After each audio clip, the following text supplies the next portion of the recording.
Hello there, and welcome to the Neo Marketing Podcast. My name is Kyle Golding. This is Pritch. Today, we're going to explain in great detail what business development really is and how to do it. Welcome to the Golden Group Neo Marketing Podcast, a bi-weekly discussion of modern business communication. Good morning, Pritch. How are you? I'm doing great, thanks. How are you, Kyle? Fantastic. Happy to be Awesome. back here on the podcast talking to each other. Yeah, buddy. Summer has begun. We're going casual today, but we have a serious topic. Indeed. And something I'm super excited to talk about. And so we threw a lot into this one. This was going to be one of the longer programs that we've done.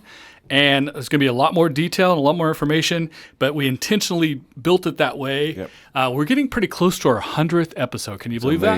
It's amazing. Turned around about twice. Right. So we've been doing the podcast about 3 years now. We're getting close to our 100th episode. So we're kind of ramping up our content, some of the links, some of the detail, some of the ways we're trying to connect with you guys on social media and other ways. Yeah. And so today's a great example of going deeper Yep. on a really big business idea. I think you're going to like the topics too.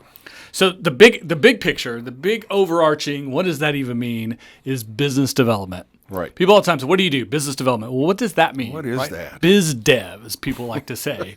What is biz dev? And it's one of those things, it does mean a little bit something to all kinds of different people. Right.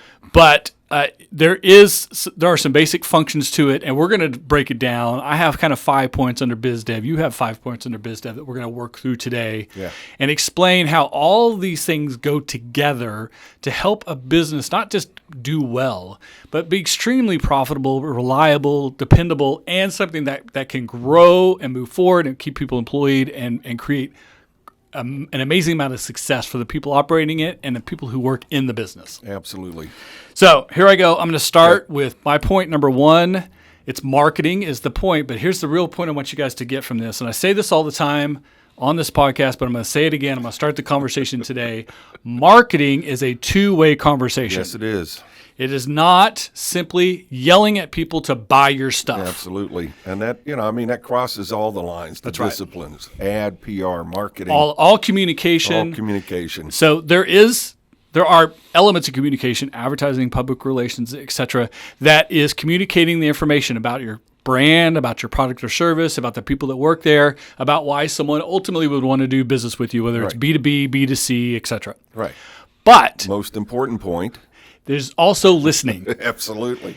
How your marketing is received, how those messages are received, if the audience understands it, if you're targeting correctly, if you're messaging correctly, if what you're trying to use to motivate them actually motivates them for a transaction, if you can convert on that transaction, if they believe you're being authentic, if they believe you're filling the role all of these things that you're trying to accomplish with your marketing, you'll only know if you listen. Right. If you let that information come back to you to guide how you do the second round and third round and fifth and 110th and 199th round of your marketing communication output, should always be focused on the input from your audience, most likely audience, not everyone. Now, everyone is not your audience. We say that a lot too, right? Right. So, if you're selling running shoes and someone who doesn't run complains about your marketing, that's fine. They're not the target. It's no big deal. But if people who run and are very much into running don't understand your marketing, you don't understand the value proposition, the differentiation, etc., then your marketing is failing, and you need to listen to them. Absolutely. If you're not satisfying their pain points, that's right. If you're not understanding their motivations, their behaviors, that's right. Their information needs and preferences, you're missing it. And you know that because you're listening. And ultimately, when I get down into processes, I'm going to talk about how your process decision making should be based on the information that your marketing is telling you in this two-way conversation. Yeah, absolutely. One of the reasons people don't get into two-way conversations in marketing is they're afraid that by systemizing or setting a lot of structure and strategy behind their communication, that structure is going to restrict them from being creative or being adaptable or nimble in their approach. And that's just not the case. It's actually the opposite. And folks, you got to reset your mindset here on this one. When you create structure, within a business, infrastructure, when you create structure in your strategy and your approach and your marketing, when you do these things that are very specific to your audience, specific to who you are, differentiation, you work through the what will work best and what won't. When you eliminate the things that won't work as effectively, it frees you up within the things most likely to work to have that creativity and adaptability within those things. So it actually opens you up to more creative approaches, more creative problem solving if you systemize everything else in the approach. Right. Well, and we've seen people, leaders, not just politically, but corporately, that are just willy-nilly. And it goes to structure helps you get to strategy too. Exactly. So why wouldn't you want a structure? So all of this is related to business development. But what I want to focus on in my counterpoint, if you will, it's not a counterpoint, but it's an addition to. Is leadership. Yes. Leadership is absolutely critical. A key component to success is leadership. Absolutely. And, I mean, it's been studied to death for decades, centuries. Right. And there are 10 to 12 schools of thought out there. Some of them you probably heard: transactional, situational, trait leadership, that sort of thing.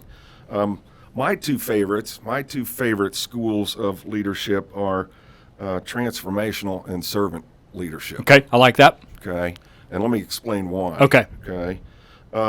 Because in those two forms of leadership, what you're trying to do is set out to empower your followers. Yes. To get others to transcend their self-interest for the sake of the organization, to be part of something bigger than they are. I think it's also critical in those two leadership type that the CEO, the leaders, become strong role models. Yes. And why that's important, it develops a high moral value within the organization, starting at the top. And culture comes from the top. Absolutely.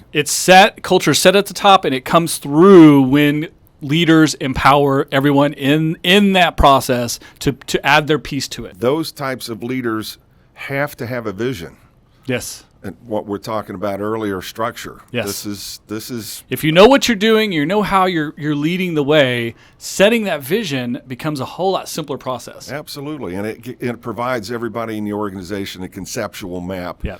In the Army, they call it commander's intent, and so if you know what commander's intent is, you are more free when you don't have guidance to make a decision that is worthy of what needs to be accomplished. Right, that adds to that. Transformational and servant leaders are also change agents. Yes. And we talked about that on this podcast several times. Change agents before, is a huge aspect of business development, no doubt. Especially right now. Obviously, folks, if you think about how business has had to change rapidly because of COVID-19, because what they can and cannot do, change management and the ability to do that quickly is just paramount right now. Absolutely. And it's a tolerance for opposing viewpoints. We could have a whole session diversity on that in thought, yes. Absolutely. We need a lot more of that in the world. But in terms of leadership, being a change agent means being tolerant of other viewpoints. Yes. So that then comes encouraging up of other viewpoints. Encouraging, absolutely. And the other thing is that these leaders become social architects. So we've talked about culture all through these points, right. But this is really where they themselves are involved in the social culture of the organization. So those are 5 points that I like on that. A couple of additional thoughts that are not theoretical necessarily, but leaders need to be concerned about the task, of course. I've done a lot of tests, and I'm on the far extreme of tasks, but you also have to understand that there are people that people have needs, they have aspirations, right. And they have expectations, and so you have to leave time not just focusing on the task, but to focus on those things. Certainly. That's part of empowering your followers as well, I think. And concern for people requires paying attention to and understanding those influences that motivate them. Makes sense. You can have an idea, but if you're not listening, if you're not paying attention to those those things that influence, that motivate, then you're going to miss an opportunity to help empower and to help grow. It's that culture thing as well that we've talked about before. Very true. I mentioned there are a whole bunch of schools of thought out there. Not everyone is perfect all the time. No, absolutely not. not. I like transformational, and sometimes you have to be situational. Hey, you got a little pick and choose occasionally. Exactly. Yeah. You have to. Sometimes It has to morph into what your organization needs. Absolutely, and indeed, your style is going to influence the leadership role that you take for sure. But being flexible and adjusting to circumstances, I think, is extremely important in the leadership thing. So how do we do this? How do we train? How do we develop this leadership capacity within our organization? Robert Half, in a 2017 blog, had a couple of ideas. The first was, logically, define your company's leadership needs. Yeah. Wow. Write it down. What a concept, right? ID the specific leadership gaps, and that's down to the shop foreman level as well. Short-term and long-term strategic goals, and we've talked about strategy as well. Where do we want to be short-term? What do we need to be long-term? And what does leadership mean to the company? And that sounds like a very esoteric or academic viewpoint, but really, what is the leader? Right. Who is the leader? What does the leader And what's mean the to benefit company? of their leadership? Absolutely. The other thing Robert Half said was develop, don't train. Yes, that makes sense. Okay. There is some training that is necessary, some formal training, MBAs, that sort of thing as well. Yes. But giving people opportunities to step up when other leaders are gone, giving them job rotation, job shadowing, a whole bunch of informal things that you Training can do. is great in the system of what you do. The assembly line version of how business runs. Training is key, so everyone knows the pieces that go into place. But development goes into decision-making process, and decision-making is key for leadership. Absolutely. And people often learn best when they're hands-on. Yeah. So helping people out of their comfort zone, giving them those opportunities, that's what Robert Half was saying, and develop, don't train. And then identify potential leaders. That seems to make sense. Yeah. But, the other piece of that is some people don't necessarily want to be in a leadership position. Or not the top position. Formal Sure. Yeah. position, right? But they are still leaders. Yeah. They're still leaders and can be and should Bring be encouraged. aspects of leadership, yes. Absolutely. Yes. Absolutely.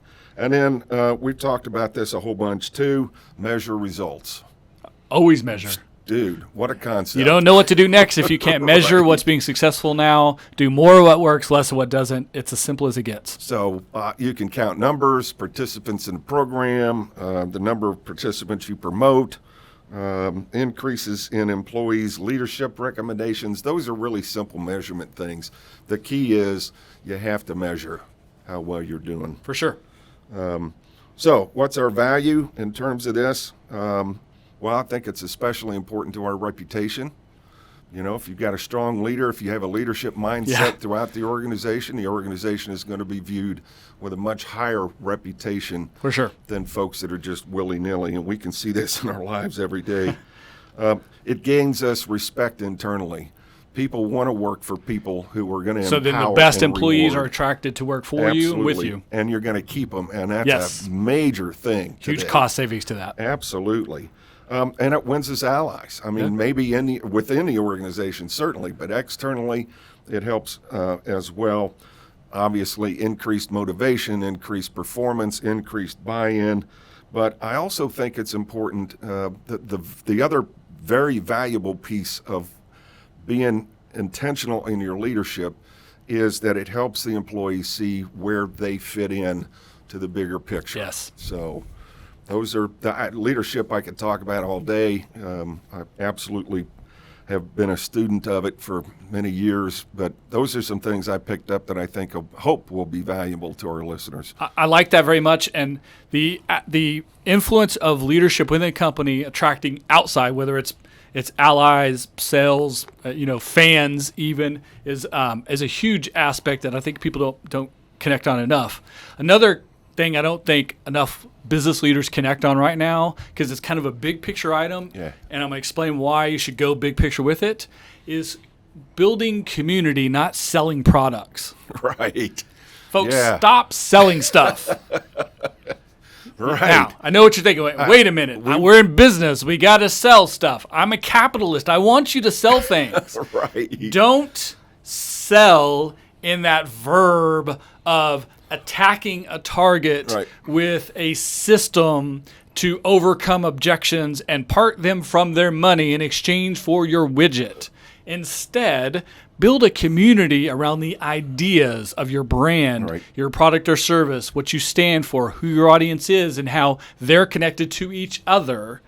And once people are connected to your product or service through your brand, through an idea of a community, because you have given before you ask, and you give without expectation, then you have the opportunity to not just have people who will complete a transaction. It's not just conversion, but it's conversion, it's loyalty, it's repeat business, it's referrals, it's brand evangelism. Absolutely. All of these things that have massive selling power, minimal cost, and is almost impossible for your competitors to take away from you. Yeah, one of the major marketing tools is word of mouth. Well, how does word of mouth work? Just what you're talking about. That's exactly right. Building that community, building that brand loyalty. So like I said, it's a long play. It's easy to say, hey, here's the widgets, $14.95, order today, click this button. That's a simple transaction. It's easy. There's no motivation there's no why to that, right? Exactly. But when you understand the why, when you take the long version of building community first, approaching people with the why of what they want, why they want to be involved with your brand, with that particular product, why they want to be a member of the community that you've laid out for them, why they want to be loyal to you because you have given them value before you ask for a transaction. It's the long play, but it creates those much more effective aspects on the backside of it. So our favorite person I like to quote here all the time, Ryan, if you listen to a podcast or have ever touched social media, you guys know Gary Vaynerchuk. Gary has the 51-49 rule, which means he always feels he needs to give more than he asks for. 51-49. I personally think that should be more like 75-25 when it comes to community building. When it comes to establishing a community of like-minded individuals who are going to be attracted to your product or service because they're like-minded, because you have given more than you've asked for, and because you provided value up front, has huge dividends and payoffs in the long run, on the backside. Because of those things I mentioned earlier, loyalty, referrals, brand evangelism, the things that your competition just can't take away.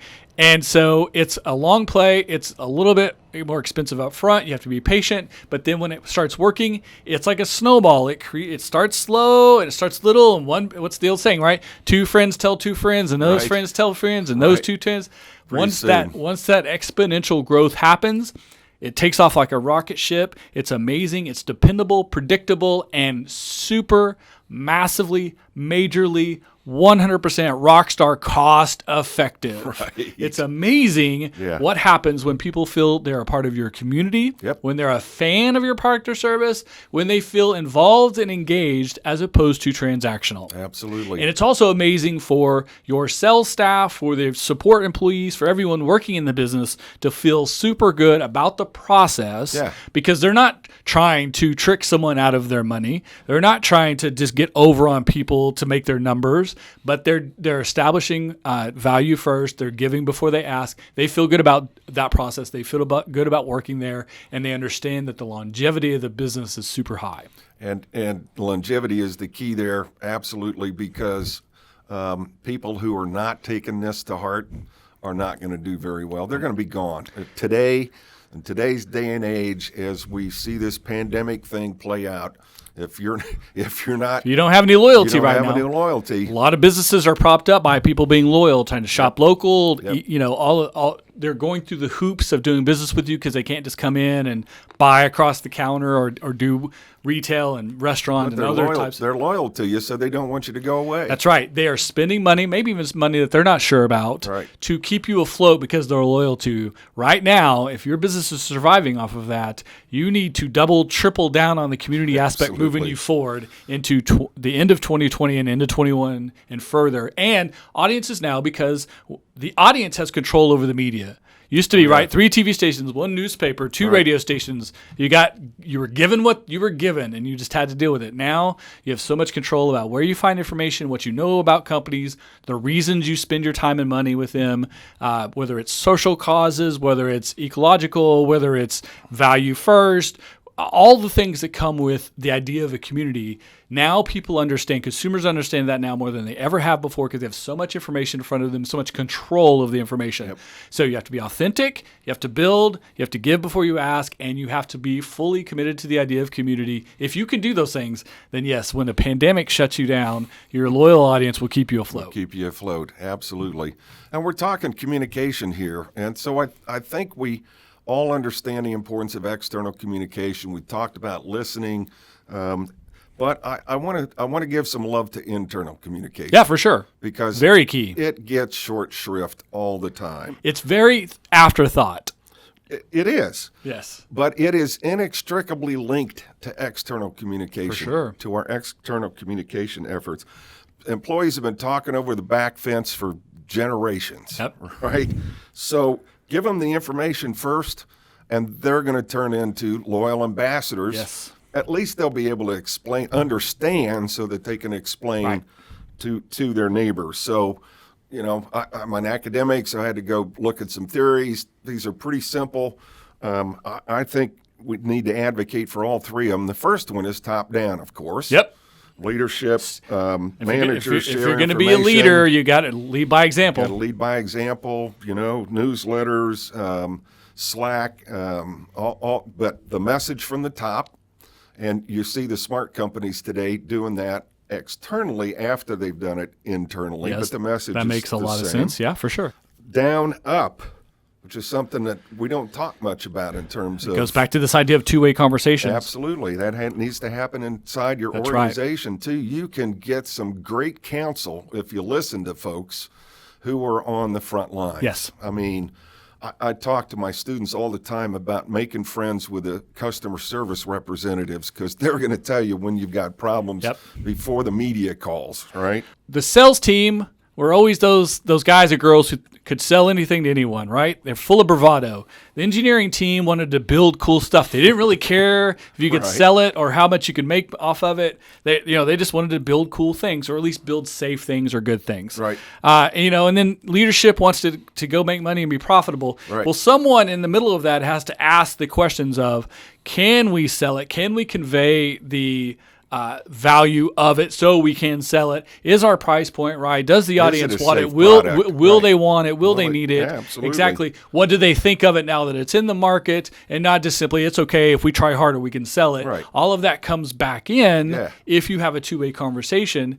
and if internally the marketing team is working hand in hand, not head to head with the sales team, with the development team, with R&D team, with production, and with management and all decision makers. If you can have those internal discussions about here's what marketing is telling us because we've developed two-way conversations. Right. We need to incorporate that into the R&D and product development and the sales structure and the price structure and everything else that this business does. If we can have that internal communication because we've done it with external, then we have the value that we can grow the business the way the audience demands, and the idea that you're going to meet expectations, create loyalty, and all the other stuff we're talking about goes way up through the roof, 10 times more. You must have seen my notes because you just hit the third theory, and that is horizontal. We never really know we're going to do that or not, but we do that. Horizontal, that talking amongst folks at the peer-to-peer level, it'll save you a lot of time, it'll save you a lot of money, and you can get some real gems out of those conversations, and that's just what you were explaining. Yep. The last thing about internal communications is the grapevine. Yep. It's going to be there. It will always be there. It has been throughout history. So but we should not run screaming and shouting away from it. We should pay attention because temper from it, but don't react to it. Passionate pleas have a kernel in the center of it that can help guide us to action. So, and we understand what is confusing so that we can address those things and help educate our employees. True. So don't be afraid of the grapevine, and don't try and necessarily stamp it out. Pay attention to it.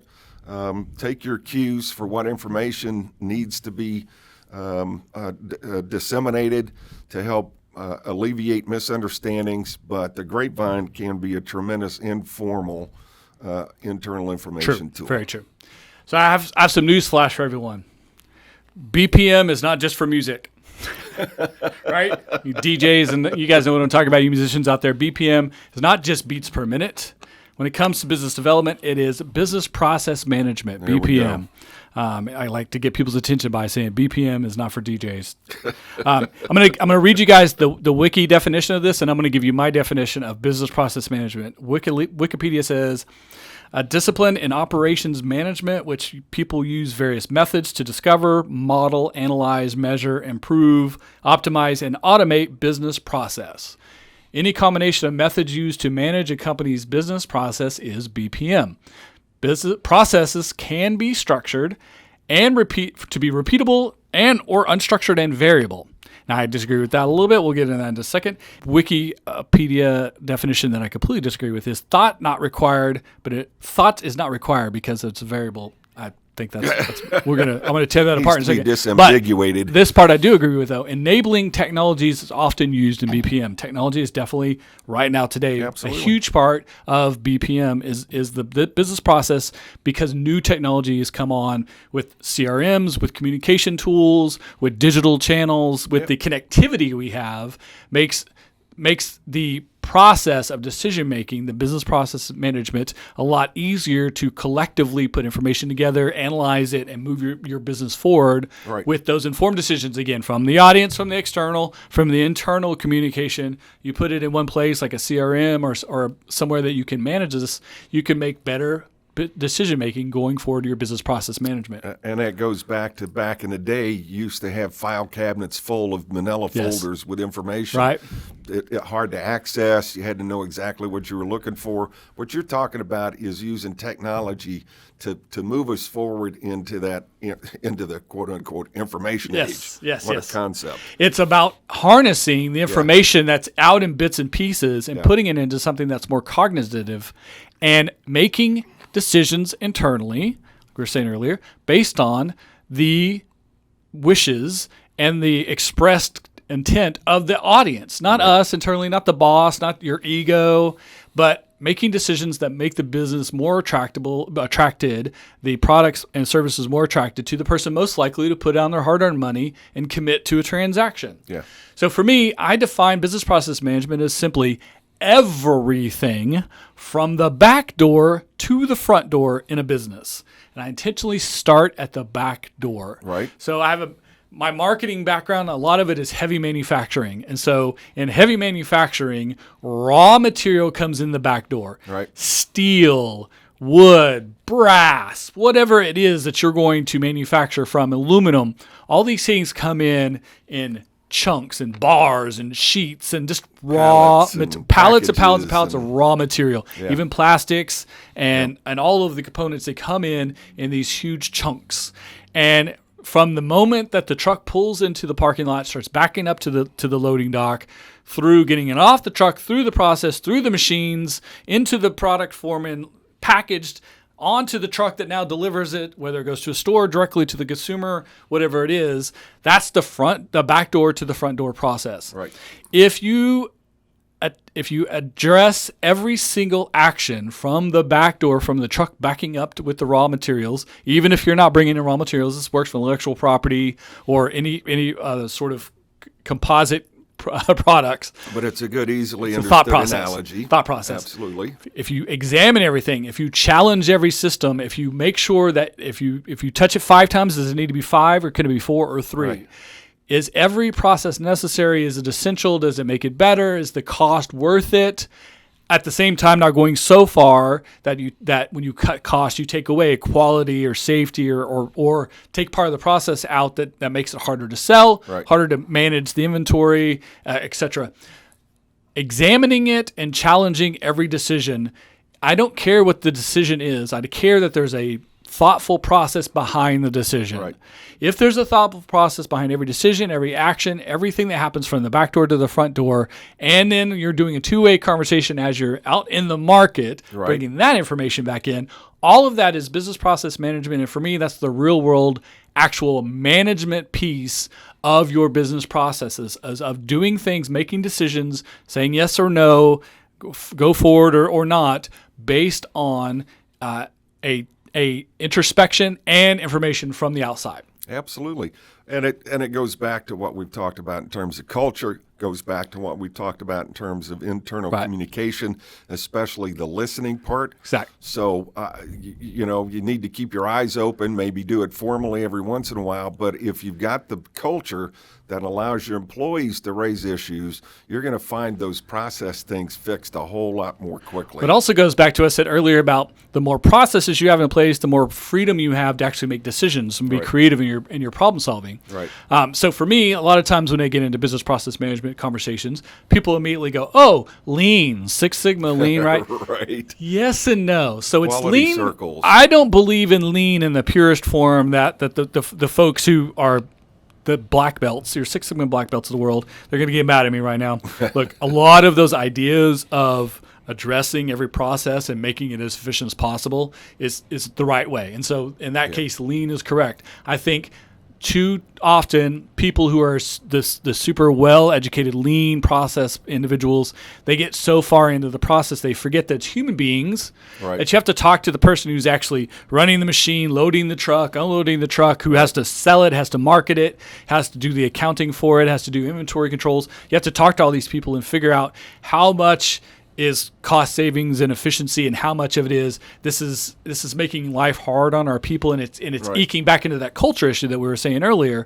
You can have a great culture and too much leaning of the process, or paying more attention to systems and end product than the people involved, can actually work against you. So you have to have balance in those things. So think lean, but don't get too locked into lean. I know there's some guys and girls out there right now going, "Forget you, pal, lean works." In some very specific manufacturing processes, yes. In the majority of businesses, especially small businesses who might be listening to this podcast, take the basic idea of lean, but adapt it, like you were saying earlier, about adapting to your system, to your infrastructure, your organization, how you do business. If you do that, you have a great opportunity to utilize lean without getting too lean, but keep your eye on your people and your culture. Absolutely. Very, very important. Kind of an abrupt shift, but this leads me to some of the conversations we've had about crisis management too. And we've talked quite a bit about this, protocol as opposed to plan. I think people like plans because they're like checklists. You can have a plan that's done. It's done. Yeah. and it'll tell you step by step what you're supposed to do. Right. And people like that. And especially in a crisis, people like to be told what to do. Because no one wants to take the responsibility of doing something wrong. Right, exactly. But here's the thing.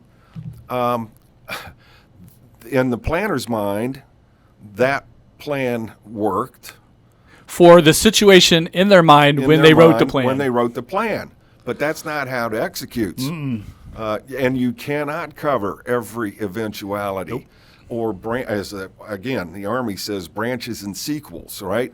It may have a common thread, but maybe it went off over this way or went off over this way. Right. So that's why we advocate for protocol, because it doesn't tell you how, but it tells you who, where, from where the information comes, right, and how that process works. Yes. How people are, who's got what information, and how are they going to communicate in that time of crisis? So, and I think if you go back to some of the other things we've already talked about leadership, about empowerment, about internal communication, if you're doing all those things, developing corporate culture, if you're already doing all these things, and then you have great protocols for crisis then it all makes sense and everyone understands their role and they're empowered to do so. Absolutely. As opposed to get the book out and do what the book says. Right. And then try and figure out where you need to adapt, Right. what isn't Typically, happening it's where's the the book? way you planned it. Everyone's right? like, where did we put the Where did we book? put the book? The It's book on is usually in the shelf. room that's on fire. Right. Or on a shelf way up high. Right? Who collecting dust. knows? Exactly. Who knows? Exactly. Well, and then some of the other things that we haven't talked as much about is what's a protocol look like, Right? right?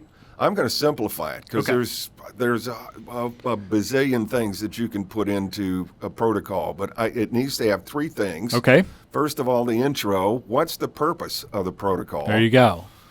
Very Clarify. simple, one or two sentences. Just Yes. This is why we're doing this, right? The meat of it is the philosophy section. Mm-hmm. So open, free flow of communication, transparency, our employees come first. All of those guiding principles that are going to help you respond Right. appropriately in the crisis. And then the last is the crisis management team procedures. When are they going to get called? Who's part of that team? But again, you can add a whole bunch of stuff. Right. The oh shit list, as I call it, the contact list. How do I get a hold of people? But if you've got those three things, if you've got a cogent introduction, if you've built out the philosophies that are going to guide your response, There you go. and you've got some basic steps to take when the crisis management Right. team comes together, you've got your protocol. Then you've got the people in the right place with the understanding of what they should be doing. You've already empowered them. They're already part of the culture. They understand the decision-making process, and the idea of who's going to do what makes it a lot simpler than who's got the book and what's step 1, 2, or 3, because right now we're trying to do step 4 and we haven't done step 1, 2, and 3. Right. Yeah, exactly. Right. It's not step by step. Right. It allows for human beings to think Yes. and to communicate, right? Without being so constraining that you have to do step 1 to get to step 2. Exactly. Anyway, I could talk crisis management all day. Protocols, we've done that before. Several episodes. I had to bring it back up because we're talking business It's absolutely business process development. process. Something you brought up earlier, I want to piggyback off of. You brought up change management. Change management is huge right now due to the COVID-19 scenario has really pointed out a lot of people ask me questions about change management right now because of the COVID-19 situation. And I tell people, I break it down into 3 basic scenarios of what's important in change management: problem solving, creativity, and understanding how change management is a subset of business development. It's real simple. You need to change. That means you have a problem. If the problem is because you can't have your restaurant open or your retail space open, your employees can't come to the factory because of COVID-19, if you can't be open because of a forest fire in your area, if tariffs on your product by the government has to change your business model, your sales model, all kinds of things that are a problem. The thing you need to change, you have to solve that problem. Yep. And so problem-solving skills are the key to change management. Absolutely. But the best way to problem solve is to be creative. So a lot of problem solvers are super analytical and very black and white, straight line engineering types, the math types, the science types, who are very good at what they do when it comes to that part of business, running numbers and being very analytical. And then, of course, you have the creatives who are maybe sometimes too creative. Your art directors, your graphic designers, your folks who are purely on the creative side. A lot of people in the middle, your marketing team, your communication team, so your sales, and your management and leadership folks who are trying to straddle both ends of that spectrum. That ability to bring in creativity and analytical ideas about how to address the thing that needs to be changed or make the change There's problem solving. It has to both be creative and analytical at the same time. Yep. So the key right now, folks, when you think about change management, are those aspects. Be creative, but understand you have to solve a problem. So you need to involve everyone in the organization, the analytical side of the house and the creative side of the house. Right. And then everyone who is sort of in the gray area in the middle are going to give you those ideas about how this reacts in the real world. The sales people tell you how they'll sell it. The marketing people will tell you how they would market it. The accounting people will tell you, how it affects the bottom line, et cetera. And you make all these decisions based on everyone doing internal communication. That's why it's a business process management subset of business development. Yep, absolutely. And this is something that we've come to just recently. We haven't talked a whole bunch about it, but the business development, the piece that we are focusing on here, near term and long term, is red teaming. Yes. It's a concept that comes out of the military, comes out of the intelligence world, basically, but it is a process that stress tests planning assumptions. Yes. Plain and simple. Nice and easy. That's what it is. Nice and easy. Challenge people's assumptions and absolutely, positively red flag challenge and do what you got to do to anything that is answered by, because that's how we've always done it. Right. And even the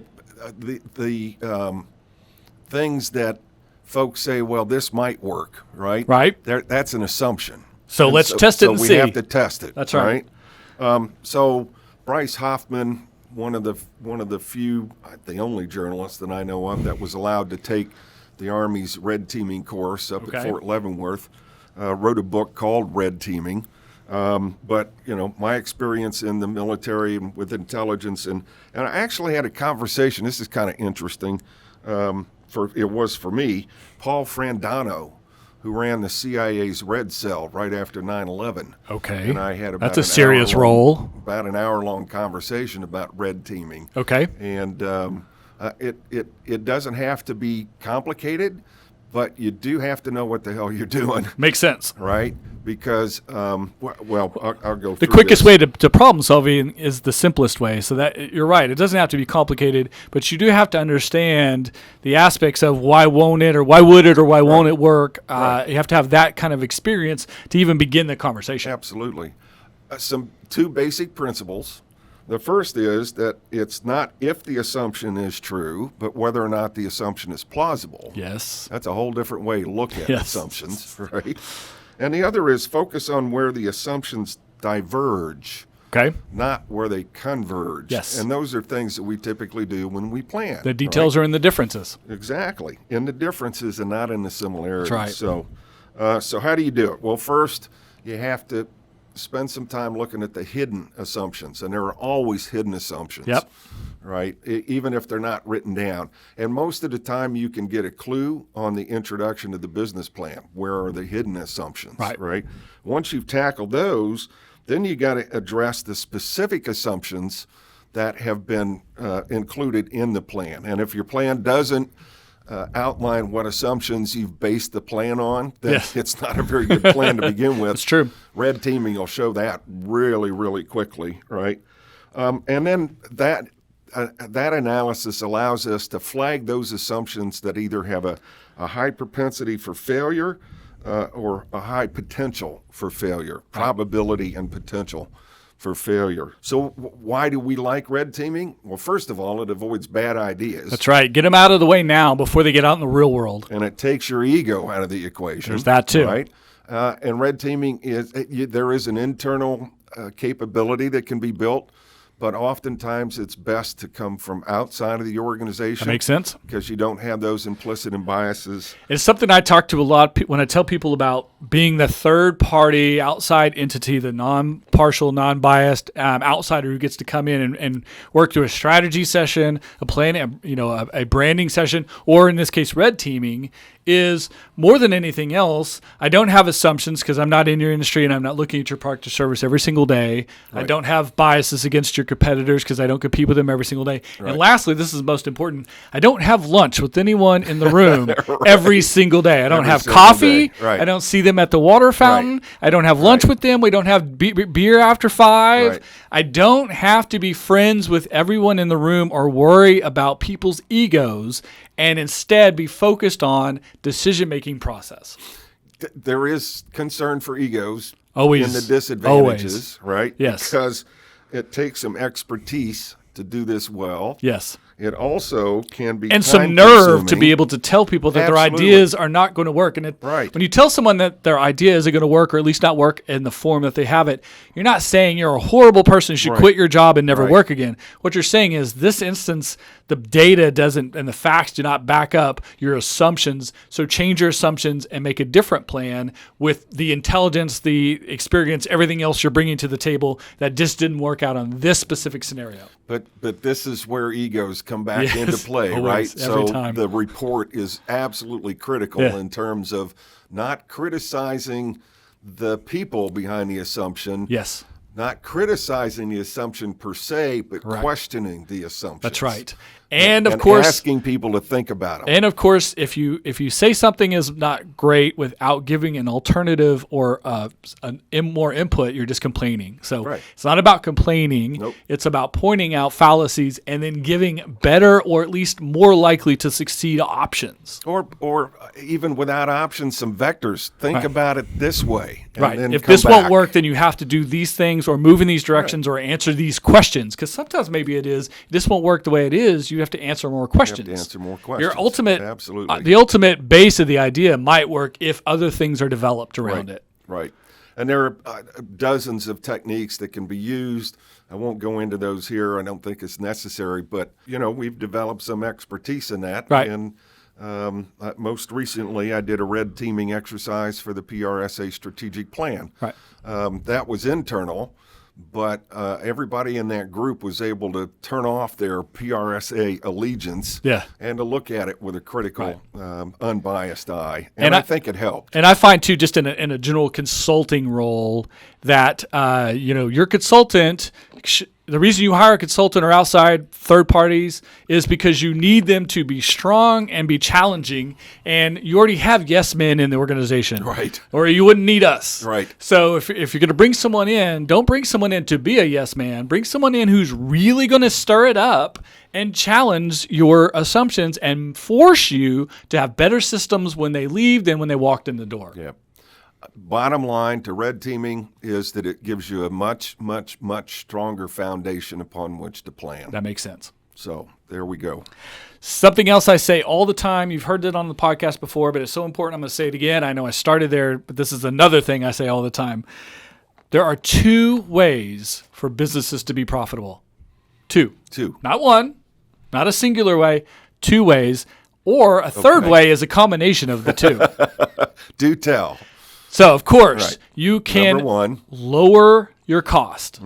Lower the cost of operations, lower the cost of goods and services, spend less money to make your widget, sell your widget, and create the transaction. Plastic thinner. Exactly. Yada, yada. So, and sometimes it's process, sometimes it's pieces involved, sometimes it's people. It's different for every business and every structure. But lowering cost is something that you have absolute control of to a point because it's an internal process. And that goes back to red teaming is a great example of eliminating bad processes. Business process management allows us to streamline our process, getting lean without getting too lean. And then making decisions based on audience, not based on ego, so you make less mistakes, so it costs less money. So lowering the cost, but keeping the price where it is, makes you more profitable. You have to listen though, because if you get too far, too cheap, that's right, then people are going to not. And it'll buy depend your on what your positioning is, how you compete in your industry, differentiation. And it's different. That's why it's different for everyone. I can't tell anyone out there right now, like, here's what your business does, because it depends on what it is you do and how you compete. Absolutely. And where your position is in the market, your price point, etc. So the second thing, of course, everyone thinks about is driving sales, right? If we sell more, we make more. Right. Not always true, because there's cost to every level of sales. Right. And again, internally, you could control processes and how much things cost to do to a point. Sales, you can only control the cost to a point. How much effort you put in, how much marketing, advertising, all the things you pay for. There's your earned media that you don't necessarily pay for outright, but it's time and effort from your staff, and you're paying for it that way. Right. There's things that people call free, like social media. It's still time and effort from your staff, creating content, etc., hosting your website, all kinds of stuff like this that are internal and external costs to selling. And then, of course, if you are selling widgets or a physical item, you got to package it up, you got to put it on a truck, you got to send it out. If you're doing business in Oklahoma and Texas, but now you're selling more, but it's in Colorado, that doesn't cost the same as selling in your hometown. Right. So these are all the considerations you have to put together. The third thing, of course, is if you pay attention to both of these ideas, if you're constantly and consistently trying to investigate your processes and make them as effective and efficient as possible without killing your corporate culture and making your people hate working there. Right. We talked about that earlier. Right. Learning from your internal processes, learning from the external factors of your audience, what they're telling you, even paying attention to what your competitors are doing in their marketing to make all your decision-making process. If you're doing that, trying to get your as effective and efficient as possible internally, you're then also your two-way conversation in your marketing, which means your marketing is more effective and efficient. Your sales process, your conversion process, the actual retail of your product or service is more effective and efficient because you're doing it the way and the channel and the how and the why that your audience wants, the most likely to buy audience. Right. Not everyone who walks up and down the street or everyone's got a buck in their pocket, but the people most likely to buy your product, be part of your community, be repeat sales. And it gets back into the idea of that long-term community idea. If you can get into a community mode, repeat sales, upsells, referrals, all these things come at a lower sales cost than trying to sell to a brand new client. So customer service becomes part of this process. Absolutely Deliverability, predictability of your product itself becomes predictable sales. Predictable sales can be plannable. Once they're plannable, you can make decision-making processes based on what you know is going to happen because you're in control of the process, because you're not simply just trying to take people's heads off to make a sale. Right.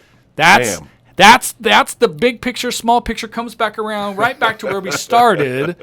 The two ways that form together to make the third way for a business to be profitable, which is paying attention to your external, internal, all of it based on a two-way conversation with your audience, letting your audience drive the decision-making process, because that's where I started. That's where I ended, because business development and the subset of business process management and all those things that I've mentioned already all work in tandem. Yep. Perfect. Now, you asked me to bring my crystal ball with me. I don't have one. Well, actually, it's a bowling ball. But that'd be cool. I haven't used it for a long crystal time. Bowling ball. Yeah. Way to go, Big Lebowski. It's actually not crystal. It's the only ball that I have, other than my dog's. All right. Anyway, so the pundits all talk about, and this was PR in this next year, 2021. What does PR look like moving forward? Like? The pundits will tell you the data analytics. We've been talking about that for a long time. Getting insights out of data, but how do you do that? Storytelling. We're all storytellers, and so that's going to continue to be there. Content marketing. We've talked a whole bunch about that. Business social responsibility, and we've talked some about that in terms of impact on communities and thought leadership. In PR, it's really important. Thought leader. I wanted to add a couple other things, and these are just off the top of my head, but adjusting to the post-pandemic world. That's going to be something, and we're all in that boat. You betcha. So figuring that out, boy, if you had a crystal ball, you'd be in business. There's going to be best practices, and there's going to be going back to the idea of paying attention to your audience and let your audience dictate how you move forward used to be based on you versus your competition versus what your audience is looking for. Right. That still exists now is safety and availability and alternative ways of doing business are all now mixed into that decision-making process. Absolutely. And this could be listed under business social responsibility, but I want to call it out separately. And that's organizational efforts to elevate and advance anti-racism as a priority. Okay. So that includes how the organization deals with the BLM movement and other social justice issues.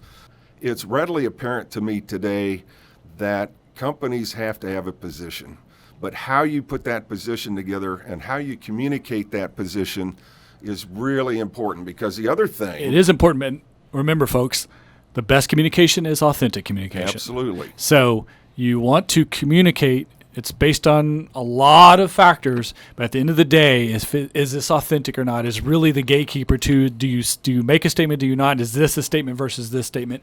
Is it authentic to who you are as a brand and the leadership team, the human beings involved? Yep, absolutely. And I would say it needs to go further. It's not just words; it's actions today. Yeah, absolutely. You have to. Well, that honestly, words without action are inauthentic. Inauthentic, right. Absolutely. Closely tied to that, and I've been spending a lot of time thinking about this.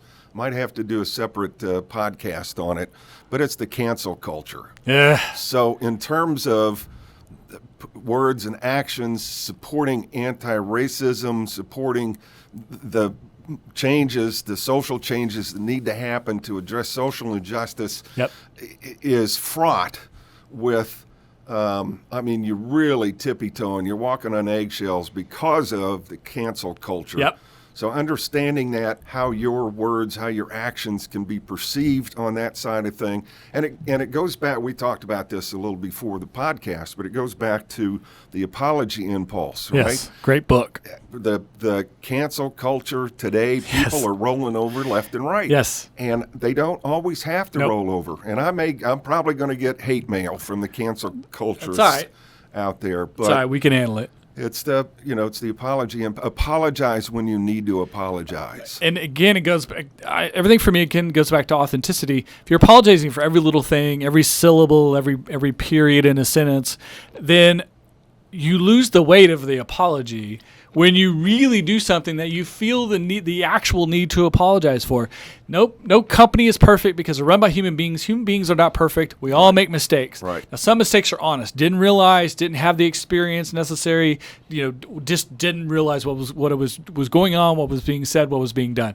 And then sometimes mistakes are made like I knew it and I just did it anyways. Right. But I understand now why that was a bad decision. And so there's learning. You have to be able to grow and develop. And then there's people who never learn their lesson and they're on their own. We're not talking to those folks because you're not listening anyways. Right, exactly. But if you keep the idea of authenticity and you focus on the human beings involved, the human beings that work in a business, the culture that you've developed as coworkers and as people in it together, and then you're paying attention to your audience, you're communicating with them in a two-way conversation, you're engaged with them, you're a community with your audience, then the likelihood of you doing things the right way is higher, the likelihood of them being more forgiving when you don't do it as well, and you do ask for forgiveness when it's warranted is higher, and then you're not apologizing for every little, we were 5 minutes late on the delivery, we profusely apologized, but no, it's like, hey, we'll do better next time, move on. Then the weight of your actual apologies is greater if you don't dilute that with this every single apology you can throw out there. And it's like we've talked about before, if you bold everything in a letter, you bold nothing in a letter. If you italicize everything in a letter, you italicize It's no easier to read than if you don't. That's exactly right. A couple other things. Communicating the value of PR and marketing. And we had this discussion as the economic impact of the pandemic started to become evident. Right. And the tendency of folks to jettison PR and marketing because they can't afford it. Right. Well, part of that is that we haven't done a very good job of communicating the value of the discipline to folks. Which is what we're trying to do right now. Exactly. I think that's kind of the whole underlying foundation of the podcast. For sure. But we can't take our eyes off that. We need to continue to communicate that value. Converging disciplines, and this has been around for a long time, but with all the changes from the pandemic, we're seeing a whole lot more integration. Yes. So PR is marketing, is advertising, is communications, is it's crazy. Right. It's like a Swiss Army knife anymore. And this is how you're going to do business in 2020, 2021, 2022. You can't do business the way you did even in 2015 or 2005, and sure as heck can't do business the way you did it in 1970. Yep, that's exactly right. In fact, you're probably, whatever. We won't go there. And the last thing is ethics and responsibility. And we talk about ethics all the time. It's always paramount. Front of our minds. But you can't be authentic if you don't have ethical standards that you live up to every single day and hold them in the highest regards. And it's so important today, especially advocating for ethical approaches to dealing with these challenges, to dealing with civility is part of that. Honesty is part of that. Transparency, fairness is all part of that. And we're not going to get anywhere today if we're not paying attention to those ethical responses to these challenges. Absolutely. There's no doubt about it. 100% agree with you on that. So, I got a bowling ball. I don't have a crystal ball. These are some of the things that are on my mind. These are good thoughts. This is kind of where the direction I thought you would go when I asked you to bring some predictions for 2021 PR, mostly because a lot of this conversation came from when I meet people in person, and these are the questions they ask me. One of the questions people ask me all the time, and I tell you all the time, I'm okay at PR. He's great at PR.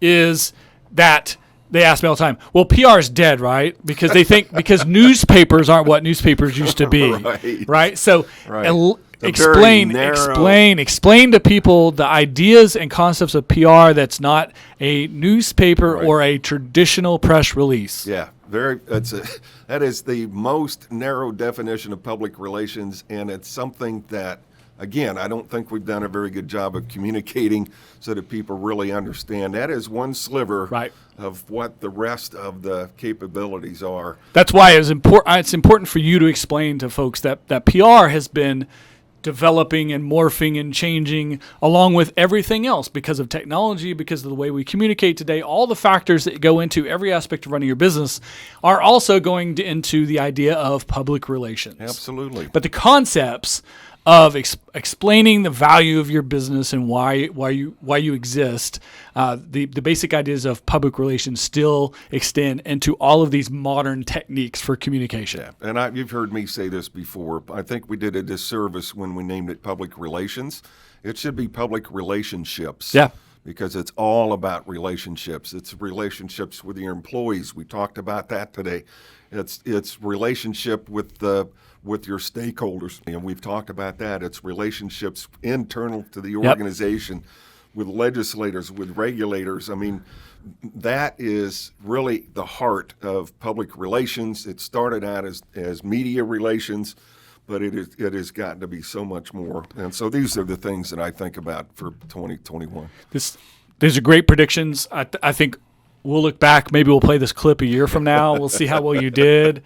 Some of my 2019 predictions I've already been talking about on social media. Like at the end of 2019, I made some predictions. Some of that started to come true. And then, of course, COVID took our kneecaps out. So hopefully we'll see a lot of this be viable in 2021, and we'll say we predicted it here first.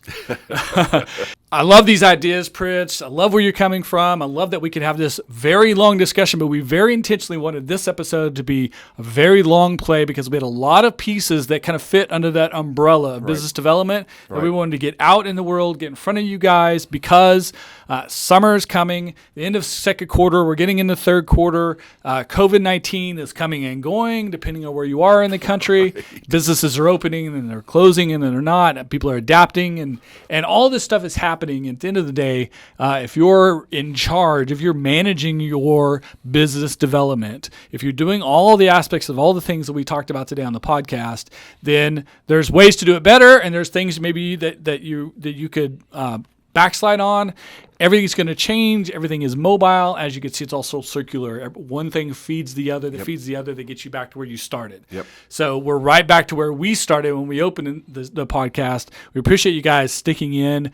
Absolutely appreciate you guys sticking into our longest episode ever. We really appreciate that. So make sure, give us some feedback on social media, make comments below, however you're listening to the podcast. If you're watching the video, make comments there on YouTube as well.